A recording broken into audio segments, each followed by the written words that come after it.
ನಮಸ್ಕಾರ ಸರ್. ನಮಸ್ಕಾರ. ನಿನ್ನೆ ಹಾಲ್ ಟಿಕೆಟ್ ಫೀಸ್ ಎಷ್ಟ್ ತೊಂದ್ರಿ ಸರ್? 200 ಸರ್. ಭಾಳ ಆಗಲ್ರಿ ಸರ್ ಅದು? ಸೆಂಟ್ರ್ ಕಂಪ್ನಿ ಗೊತ್ತಿಲ್ಲ ನನಗೇನ್ ಗೊತ್ತಿರ್ತದ ಸರ್? ಸೆಂಟರ್ ನಾನ್ ನಡ್ಸೀನಿ ಸರ್. ಗೌರ್ಮೆಂಟ್ ರೂಲ್ಸ್ ಅಲ್ಲಲ್ರಿ ಸರ್ ತಗೋಬೇಕನ್ನೋದು?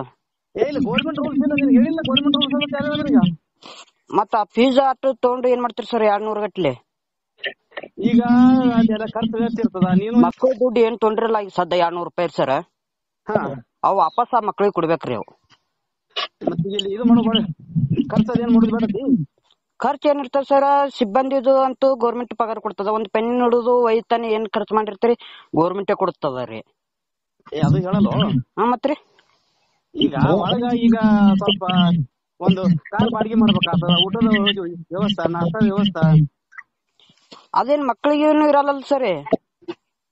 ಇಲ್ಲ ಈ ಮಕ್ಕಳಿಗೆ ಸಿಬ್ಬಂದಿ, ಈಗ ಸಿಬ್ಬಂದಿಗೆ ಹೇಳ್ತೀವಿ. ಈಗ ಅದು ಗೌರ್ಮೆಂಟ್ ರೂಲ್ಸ್ ಅಂತೂ ಇಲ್ಲ. ನಮ್ದಿಂದ ನಾವೇ ವಾಪಸ್ ಕೊಟ್ಟು ಬಿಡ್ತಾ. ಯಾಕಂದ್ರೆ ಈಗ ಒಂದು ಕಾರ್ ಮಾಡ್ಬೇಕಾ?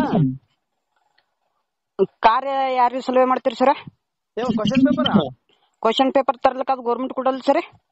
ಇಲ್ಲ, ಅದು ಯಾಕಂದ್ರೆ ಮದ್ವೆ ಹೇಳೋದಕ್ಕ ಹೊಂದಾಣಿಕೆ ಹೆಂಗೆ ಇಲ್ಲ. ಹಾ ರೀ. ಕ್ವಶನ್ ಪೇಪರ್ ಗಾಡಿ ಮಾಡ್ಬೇಕಾತ ಸಿಬ್ಬಂದಿಗೆ. ಯಾಕಂತಂದ್ರೆ ಸ್ವಲ್ಪ ಒಳಗೆ ಏನ್ ವ್ಯವಸ್ಥೆ ಮಾಡ್ಬೇಕು, ಬಾಡಿಗೆ ಇದು ಮಾಡ್ಬೇಕಾತ, ಕೊಡ್ಬೇಕಾತ, ನಾಷ್ಟ ವ್ಯವಸ್ಥೆ, ಊಟದ ವ್ಯವಸ್ಥೆ ಅಂತ ನಾವು ಮಾಡಿರ್ತೀವಿ. ವಿದ್ಯಾರ್ಥಿಗಳು ಎಷ್ಟದಾರ ಸರ್ ಟೋಟಲ್? ಏನ್ ನಮ್ ಸೆಂಟರ್ಕ? ಇಲ್ಲ, ಸೆಂಟರ್ಗೆ ರೀ. ಸೆಂಟರ್ಕ ಈಗ ಸದ್ಯ 360-40 ಗಂಟೆ ಆಗ್ಯಾವ. ಹಾ ರೀ. ಅದಕ್ಕ ಈಗ ಅವರು ಒಟ್ಟು ಅಸೆಸ್ ಕೊಡಲ್ಲ. ಎಲ್ಲಾ ಸಾಲಿಗೆ ಅಟ್ಟ ರೊಕ್ಕ ಅಂದ್ರೆ ಎಟ್ಟತ್ತ ಸರ್? ಎಲ್ಲಾ ಸಾಲಿ ಅಸೆಸ್ ಕೊಡಲ್ಲ ಅವ್ರಿಗೆ. ಈಗ ಎಲ್ಲಾ ಸಾಲಿ ರಜೆ ಕೊಡಾಕೋತ ಅವ್ರನ್ನ ಬೆಂಚ್ ತರಬೇಕು. ಸಿದ್ದೇಶ್ವರ ಸಾಲಿ ಅವರು 200 ತೊಂಡಿರ್ತಾವ ಸುದ್ದಿ ಅದ್ರಿ. ಇಲ್ಲ ಅವ್ರನ್ನ ಮಾತಾಡಿ ತೊಗೊಂಡಲ್ಲ. ಇಲ್ಲ ಈಗ ನಾ ಏನ್ ಹಚ್ಚಿರತ್ತಂದ್ರ ಈಗ ಮದ್ವೆ ಮಾಡ್ಕೊತ ಬಂದ್ರ ಇದು ಮಾಡೀವಿ.